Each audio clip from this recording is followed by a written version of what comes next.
시간은 없고 공부는 해야겠고 찾기는 귀찮고 책만 펴면 잠이 오는 직장인들을 위한 방송 직장인들의 출근길 대학원 직지신공 지금부터 시작하겠습니다.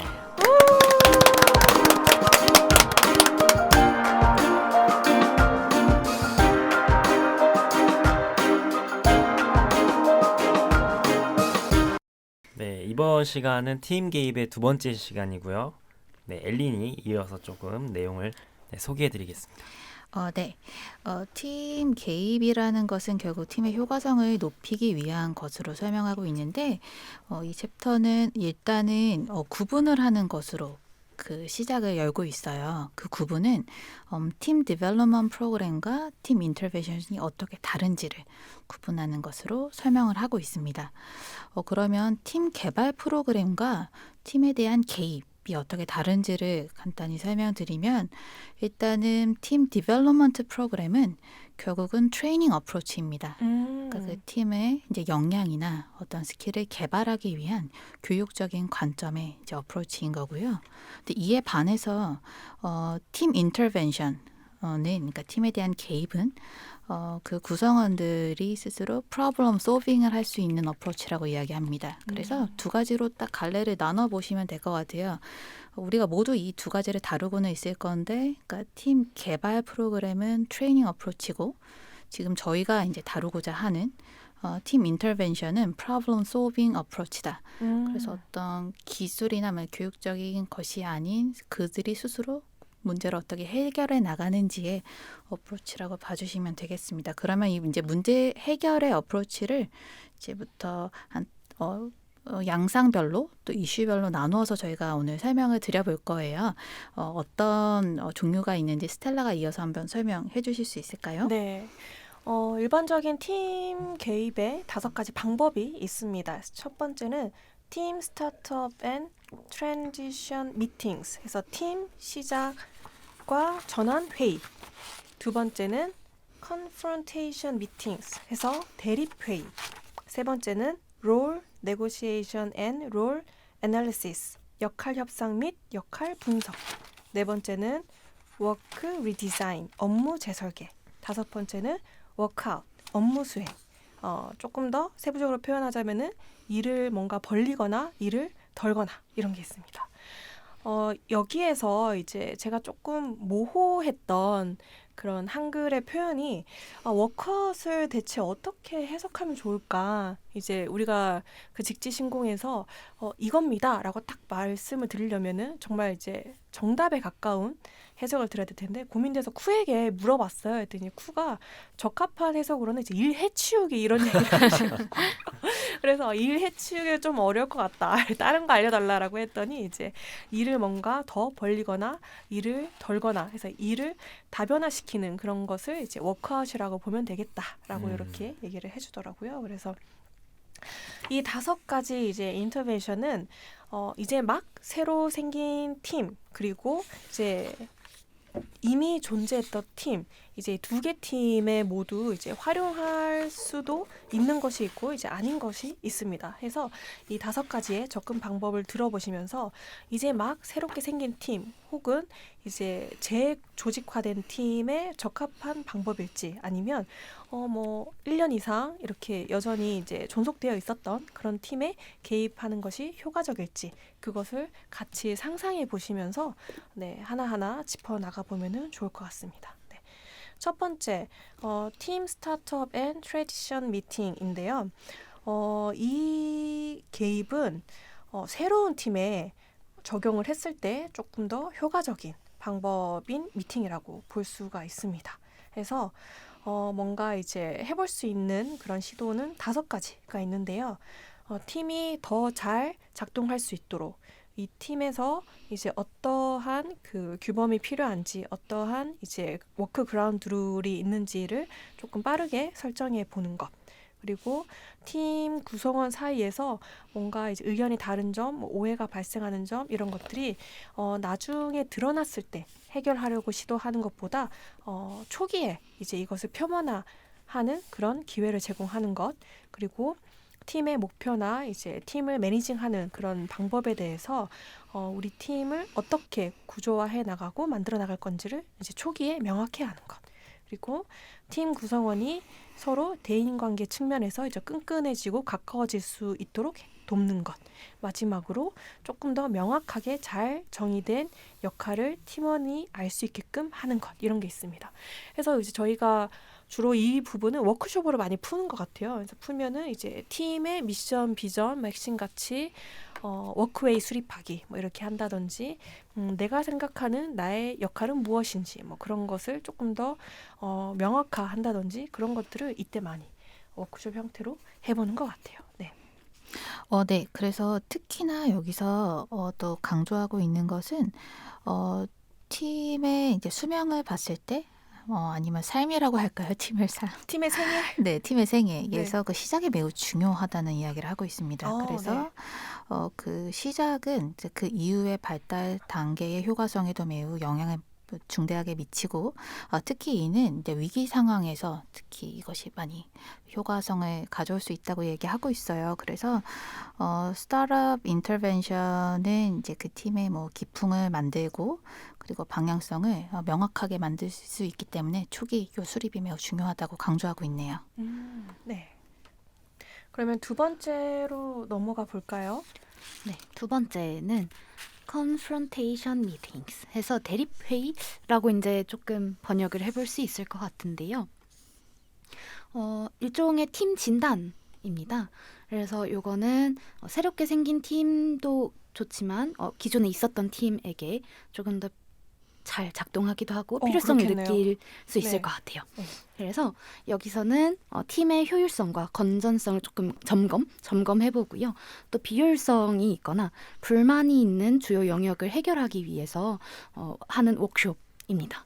네, 이 부분도 워크숍으로 조금 풀어내는 경우가 좀 많았던 것 같아요. 예를 들면 뭐 저희 팀에 이런 갈등이 있어요. 이런 갈등을 좀 해결해 주세요.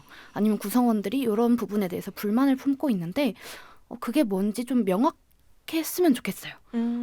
아니면 조금 암묵지에 있던 걸 이렇게 물 밖으로 수면 위로 이제 꺼내줬으면 좋겠습니다. 뭐 이런 게 좀 해당이 될 수 있을 것 같아요.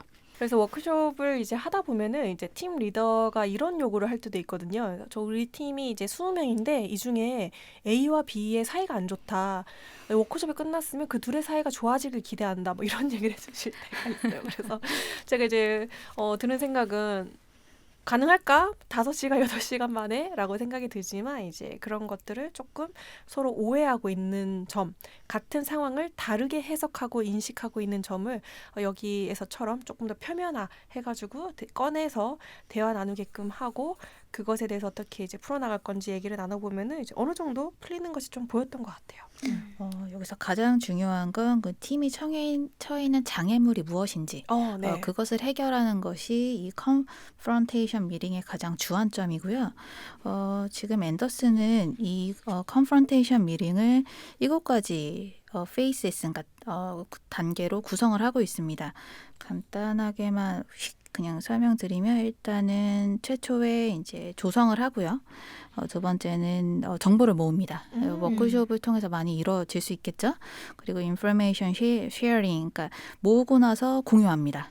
공유를 하고 그다음에는 그룹의 우선적인 조건이 무엇이고 세팅이 무엇이고 그리고 액션 플래닝이 무엇인지 그러니까 우선순위를 정합니다. 그 다음에는 그 팀의 그 액션 플래닝을 같이 수립합니다. 그 이후에는 탑으로부터의 그리고 즉각적인 팔로우업이 이루어지고 그 팔로우업 이후에는 그냥 프로세스 리뷰가 이루어지는 것이 컨프런테이션 미팅의 보편적인 7가지 단계라고 설명을 하고 있네요. 그러면 이러한 개입을 할 때는 최고 경영진까지 이 문제에 대한 이제 뭐 문제인식, 위기의식, 해결에 대한 그런 의지 그런 게 좀 필요해 보인다라고 좀 볼 수 있겠네요. 그죠. 전사적인 차원에서는 탑 리더의 결정이나 추진, 스폰서십이 중요할 거고요. 다만 이 컨프런테이션 미팅이 만약에 이제 팀 차원의 문제라 한다면 그 팀의 탑이라고 할 수 있는 리더의 확실한 팔로우업과 그리고 리뷰의 과정이 수반되어야 된다고 이야기할 수 있을 것 같아요. 네. 그래서 이 컨프런테이션 미팅에서는 진짜 중요한 것 중에 하나가 뭔가 이제 우리 팀에 놓여져 있는 장애물, 우리 팀이 지금 경험하고 있는 그 극복해야 되는 것을 confronted, 직면할 수 있게끔 해주는 것이 굉장히 중요하다고 봅니다. 근데 직면만 하고 말아버리면은 이제 다투다 끝나는 거잖아요. 그렇기 때문에 이제 퍼실리테이터의 그런 역량이 굉장히 중요하다고 볼 수 있을 것 같아요. 네, 그럼 세 번째는 네, 세 번째는 롤 네고시에이션 앤 롤 어널리시스인데요. 네, 역할에 대해서 분석을 해보고 다시 좀 방향을 설정해보는 그런 게 필요한 단계라고 보면 될 것 같고요. 이거 같은 경우는 이제 기존의 팀 그리고 새로운 팀 둘 다 모두 필요한 과정이라고 생각을 해볼 수 있겠습니다. 이게 왜 필요한가 우리가 좀 생각을 해보면 팀에 있다 보면은 팀이라는 것도 어떻게 보면은 우리가 만든 개념이잖아요. 한 조직에서. 그러다 보니까 모호함이 존재할 수밖에 없는 것 같아요. 그래서 모호한 상황 속에서 우리가 어떻게 해야 되지? 라고 이런 상황을 직면하게 될 때 이런 개입을 해봐라. 역할을 조금 분석해보고 우리가 어느 방향으로 가야 될지 좀 이제 알아보면 좋겠다 싶은 상황이고요. 우리가 팀에서 있으면서 이거 좀 애매한데? 라고 느끼는 상황은 굉장히 많을 거예요. 많을 건데 이 책에서는 좀 몇 가지로 간단히 소개를 드리고 있어서 같이 한번 또 알아보도록 하겠습니다. 일단 기본적으로 과업이 명확하지 않은 경우가 있죠. 팀 이제 여기서도 오버래핑이라는 표현을 쓰는데요. 우리가 이제 팀에 있을 때 서로 역할이 겹치기 때문에 이거에 대해서 좀 분명하지 않다. 누구의 과업인가? 좀 이런 상황을 직면할 수 있고요. 그리고 팀에서 이와는 조금 다른 결로 해야만 하는 일인데 아무도 하고 있지 않는 경우, 이럴 때도 역시 이걸 누가 해야 될까? 또 우리가 함께 고민을 해봐야 될 것 같고요. 그리고 이제 혼동스러울 때가 있어요. 팀의 목표가 무엇일지, 왜냐하면 팀 역할이나 아니면 팀의 방향성도 계속 시대나 상황에 맞게 좀 바뀌기 때문에, 그래서 지금 현재 우리 팀 목표는 무엇이, 우리가 지금 무엇을 위해 하고 있지라고 좀 혼란스러울 때, 그럴 때도 좀 필요하다고 볼 수 있고요. 그리고 방금 이제 말씀드린 대로 계속 변화하고 있어요. 조직의 전략도 변화하고 있고, 트렌드도 변하고 있고, 구성원도 변하고 있고, 그래서 다양한 게 변하고 있는데 여전히 과거의 역할은 존재를 하는 거죠. 그래서 그렇다 보니까 이 변화와 유지 사이에서 우리가 좀 어떻게 방향을 잡아야 될까 혼란스러울 경우도 있을 거고, 그리고 팀에서 누군가는 나가고 또 누군가는 들어오겠죠. 그래서 그런 경우에도 역시 들어온 사람들은 어떻게 해야 될까, 그리고 나간 사람은 어떻게 또 그 역할을 또 배분해야 될까, 이런 문제가 있고, 아레나에서 또 이제 제일 많이 등장하는 이야기인데 공정성, 그런 이슈인 것 같아요. 누구에게 어떤 업무를 어떻게 배분해야 될까. 그래서 저 친구한테는 되게 좀 쉬운 일, 그리고 아니면은 경력 개발에 좋은 일이 많이 배정된 것 같은데 나한테만 너무 불필요하다고 느끼는, 조직과 비교적 덜 가치롭다고 느끼는 일이 많이 배정됐다라고 한다면 나를 조금 덜 생각하는구나, 이렇게 또 느낄 수도 있거든요. 그래서 그런 면에서 아레나 어떻게 좀 공정하게 할까에 대해서 이슈가 등장하면 또 이럴 때 개입이 필요하다고 볼 수 있고요. 그리고 이제 업무에 대한 그런 담당자를 우리가 정하는 게 아무래도, 그래서 결국 책임지고 끌고 갈 사람이 누구인가에 대해서 조금 이 일에 대해서 나눠보고, 이게 전부 우리의 공통된 일인가, 아니면 또 누군가 더 맡아줘야 되는가, 이런 또 개입이 필요하다고 볼 수 있을 것 같습니다. 그래서 전반적으로 보면 다들 많이 팀에서 있으면서 아무래도 개인들이 모인 그런 집단 아니면 그 작은 조직이기 때문에 그 모호함이 존재하는데, 그 모호함을 소통의 형태로 풀어가는 개입의 형태라고 보면 되겠습니다. 맞습니다. 네. 오스틴의 설명을 들으니까 예전에 이제 팀에서의 경험이 좀 떠오르는 것 같아요. 네. 우리 쿠퍼 말고 다른 조직에서의 경험이었었는데 그 조직에서는 이제 우리라는 표현을 굉장히 많이 썼어요. 그래서 이거는 우리가 함께 해야 하는 거야. 이거는 우리가 힘을 보태어서 해야 되는 거야. 이거는 팀을 갈라서 말할 수 없는 그레이존 영역이어서 다 같이 힘을 합해야 되는 거야. 이런 표현을 썼는데 그거를 이제 몇 년 계속 듣다 보니까 나중에는 이제 의문이 계속 드는 거예요. 우리에는 왜 본인이 포함이 안 되어 있지? 그 우리라고 말하시는 분이 포함이 안 너희라고 됐다. 해주시지 명확하게. 네, 맞아요. 그래서 저는 차라리 이제 제가 그 일을, 그레이존의 일을 하는 게 싫은 게 아니라 본인은 안 할 건데 자꾸 우리라고 표현하는 게 그게 조금 불편했던 것 같아요. 약간 무임승차하는 느낌. 불명확성. 네. 불명확성. 네, 저는 무임승차해도 괜찮거든요. 근데 명확하게 표현하는 것을 조금 선호하는 편이에요, 제가. 그래서 이거는 너희가 함께 해결해야 돼야 돼. 실무자가 힘을 보태야지. 리더는 옆에서 지원해주는 역할이야. 차라리 이렇게 했으면 괜찮았는데 그렇게 표현하니까 뭔가 언행이 불일치인데 이게 계속 제가 혼란스러웠던 것 같아요. 그럴 것 같네요. 네, 그래서 조금 더 명확화된 것을 저는 좀 더 선호하는 편인 것 같아요. 저는 또 워크숍에서 그러니까 그 액션 플랜을 도출하는 워크숍이 생각이 났는데요. 네. 이렇게 실무진들이든지 뭐 리더든지 이렇게 이야기를 하다 보면 이거 해야 되는 일인데 주체가 없어요. 그렇죠. 남이 해야지, 누가 해줘야지. 리더라면 실무진에서 해줘야지. 실무진에서 뭐 담당자 뽑아. 아니면 뭐 실무진이라면 이건 리더에서 지원해줘야죠. 그러니까 주체가 없는 거예요. 그런 주체를 조금 명확화해주는 R&R 워크숍이 좀 필요하겠다. 네, 이런 얘기인 것 같고요. 네. 이런 R&R 관련해서 워크숍을 또 5가지 타입으로 좀 볼 수 있을 것 같아요. 네. 어떤 타입이 있나요, 오스틴? 네, 이렇게 역할에 대해서 갈등이 되는 요소를 이 책에서는 6가지로 설명을 하고 있는데요. 첫 번째로 롤 컨플릭트에서 원 팀 멤버로 이제 설명을 하고 있습니다. 그래서 팀 내에서 갈등으로 좀 보시면 될 것 같고요. 팀 내에서 어떻게 역할을 해야 될지 좀 갈등되는 상황을 첫 번째로 이야기하고 있고요. 두 번째도 롤 컨플릭트인데 역할 갈등인데 멀티 팀 멤버스라고 해서 팀이 여러 개가 있을 때 그 각 구성원들 사이의 갈등이라고 보면 될 것 같습니다. 그래서 어떻게 보면은 비슷한 일을 하는 경우에 또 이런 경우가 좀 등장할 수 있을 것 같아요. 세 번째는 role in conflict compatibility. 네, 편집해 주세요. 역할 충돌인데 비양립성. 네, 기대가 좀 다른 경우에 이렇게 역할이 충돌되는 경우가 발생할 수 있을 것 같습니다. 누군가 A에게 퍼실리테이팅을 해주길 회의에서 기대했는데 누군가는 좀 그냥 서기를 해주게 된다고 볼 수 있죠. 그래서 어떻게 보면은 이제 퍼실리테이션을 한다는 거는 논의를 이끌고 진행하는 거고 서기는 단순히 적기만 하는 건데 겉으로는 되게 비슷해 보일 수 있거든요. 이게 비슷해 보일 때 실제로는 기대가 다를 수 있다. 그럴 때 우리는 또 충돌이 발생한다라고 보면 될 것 같고요. 역할 과부하에서 역할이 너무 지나치게 많은 경우, 그리고 반대로 역할 간소화, 너무 역할이 적은 경우, 그리고 마지막 6번째 역할의 모호성.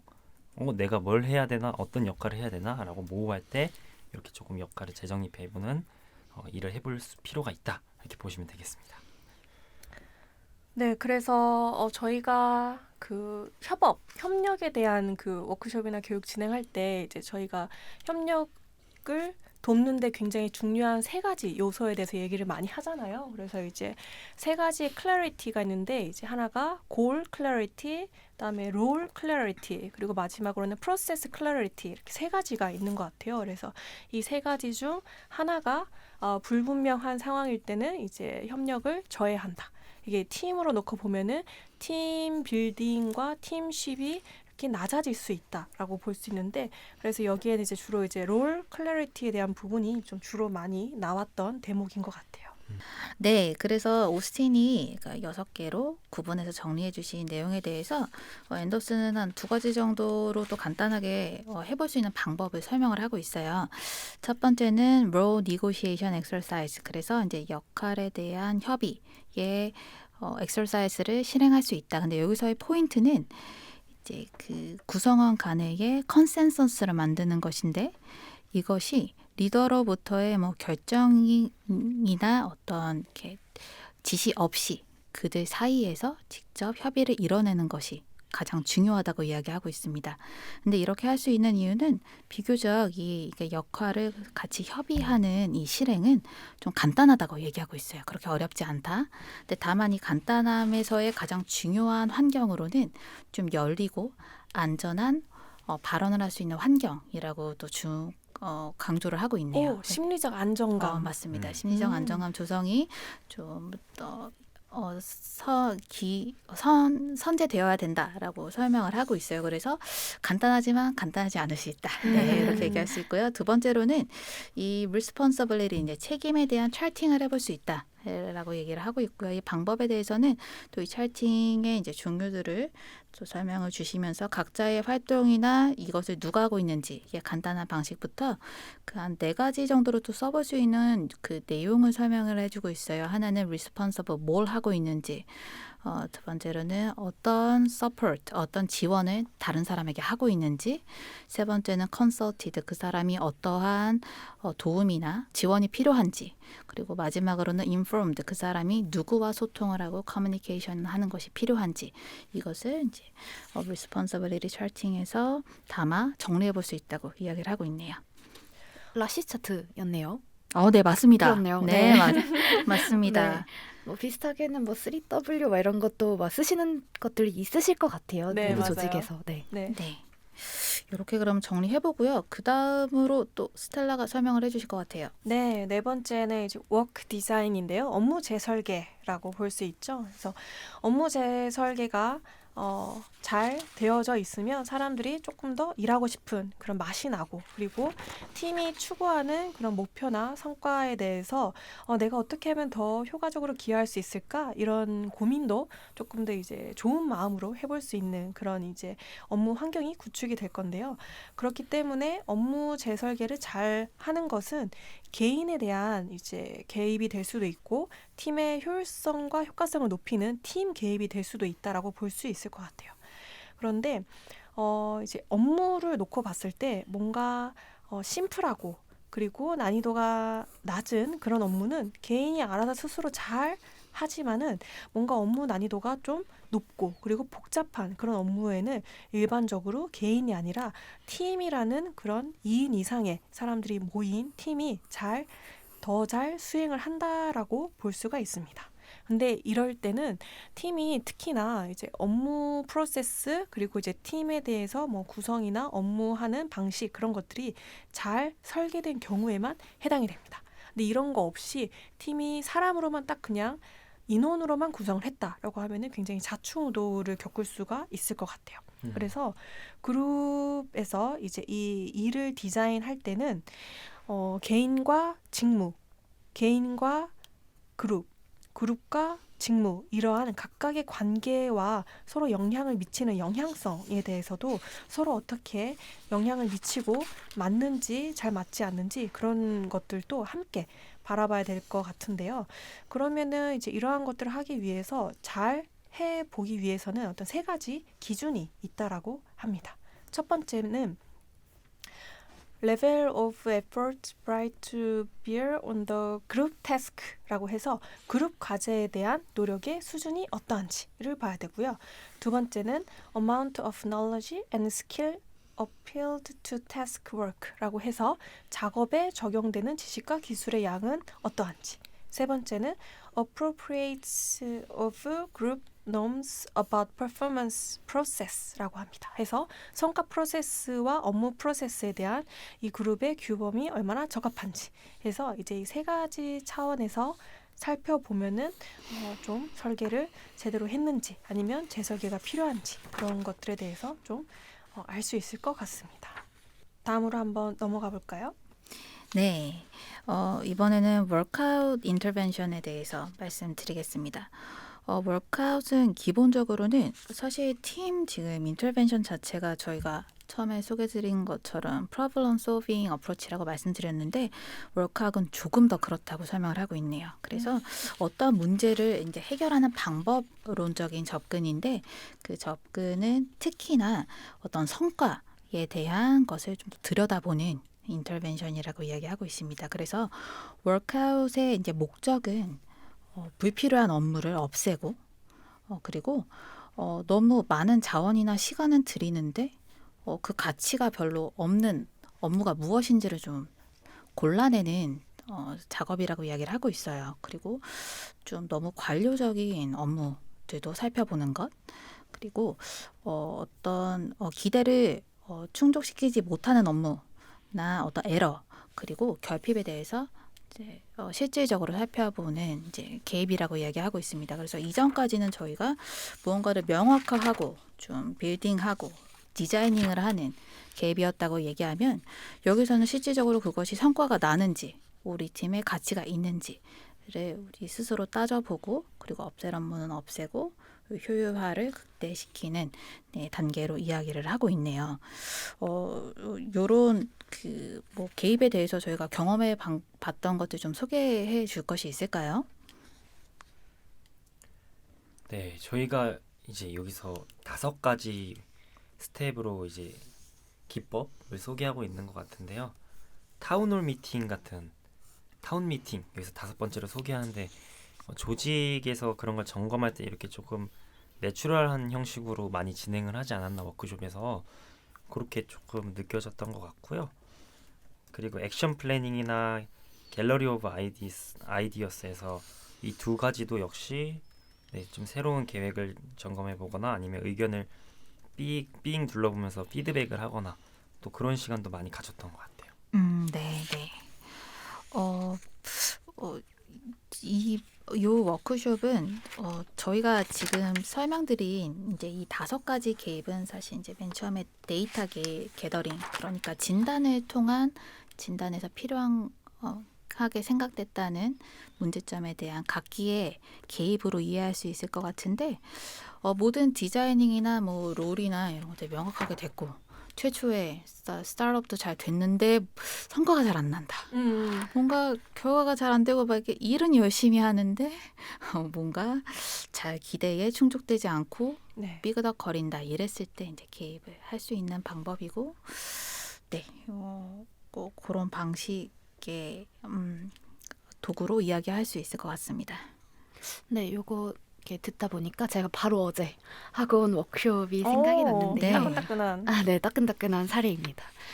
어떤 한 학교에 선생님들을 모시고 한 워크숍이었어요.